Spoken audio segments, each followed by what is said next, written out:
Hello, I'm Charlotte Atchley, editor of Baking and Snack, and in our July issue, you can read all about the explosive growth Breadman Baking has experienced over the past 3 years. Here to tell us more is Tasos Katsaounis, founder and CEO of Breadman Baking.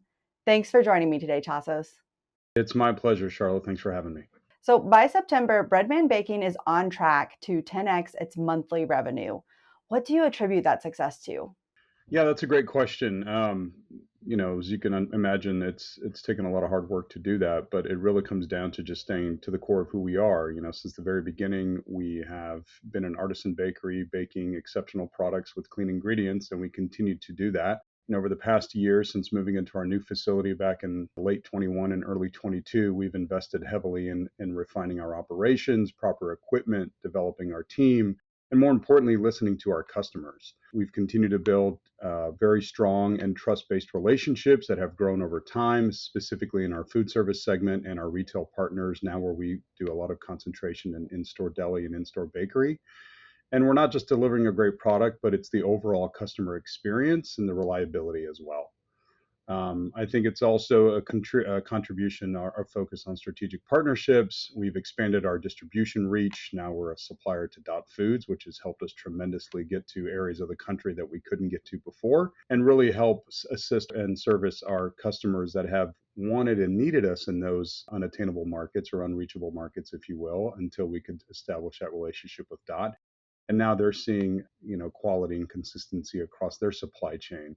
It's really a testament also to our team, all the way down from the folks on the bakery floor, our sales team, logistics, everybody working in sync to really achieve our common goals. So you touched on it a little bit, but how are you supporting that level of growth at this moment? Yeah, look, when you're looking at that sort of 10x, growth in revenue from a monthly standpoint, it doesn't happen without a lot of serious planning and key investments.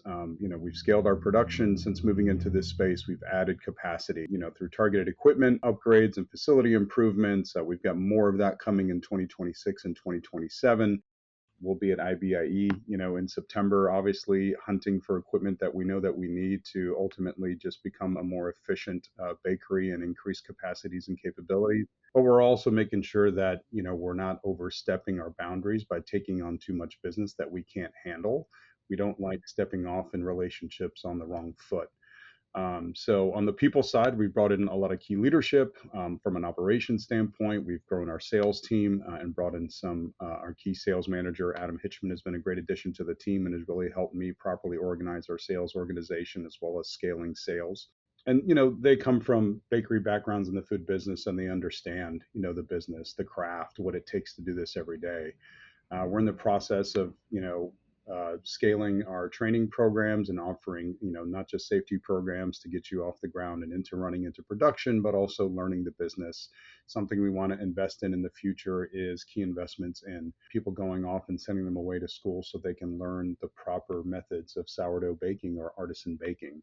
Technology has also played a key role. We've implemented systems in place, process improvements across forecasting tools. Without any of this, along with the right people in the right seats, as we like to call it, none of that would be possible.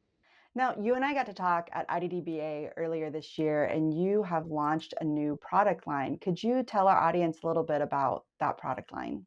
Yeah, I'm really excited about that, and I really appreciate you asking me about that. That is something that is near and dear to my heart. Not that this business isn't and this venture isn't because of the nature of how it got started, but bread baking came into my life when I was 10 years old, officially. When my parents first came over from Greece in 1975, my mother had never seen Wonder Bread before, and they landed in Ohio and they had never seen sugary white bread. And so, that being said, my mother made bread at home. Well, those family recipes have stuck with me for a very long time, and actually, they really helped kick off this bakery, this venture, this business that we have now.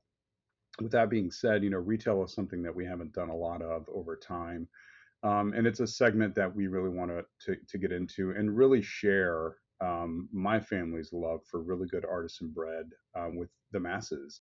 but we're also taking a more health conscious approach to it. So we've partnered with Bay State Milling and their Health Sense program because what we're targeting is putting out there a clean artisan product produced with real fermentation, ancient grains, all inspired by family recipes from my yaya in Greece, from our village in Greece. But also coming with a health kick, if you will, of a good source of fiber, and specifically those that are GLP-1 users, which I am one personally, and so is my wife, and so are many in the neighborhood that I live in. And it's something that's part of that we have to start consuming more of. And so we want to bring that to the market. We introduced it to IDDBA just this past show in New Orleans.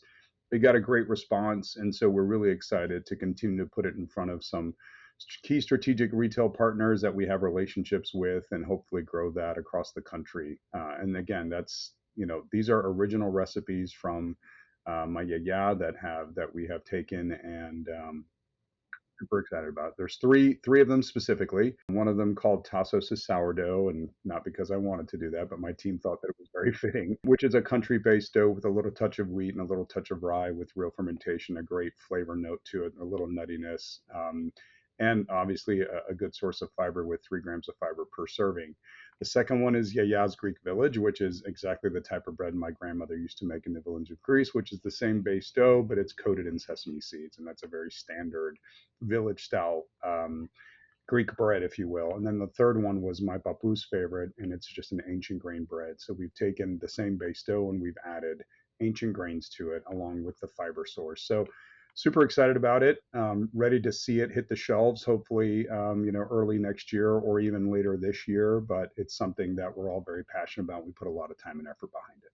Well, thank you so much, Tassos, for taking the time to share more with us about bread man baking. I appreciate the opportunity, Charlotte, as always. Thank you so much.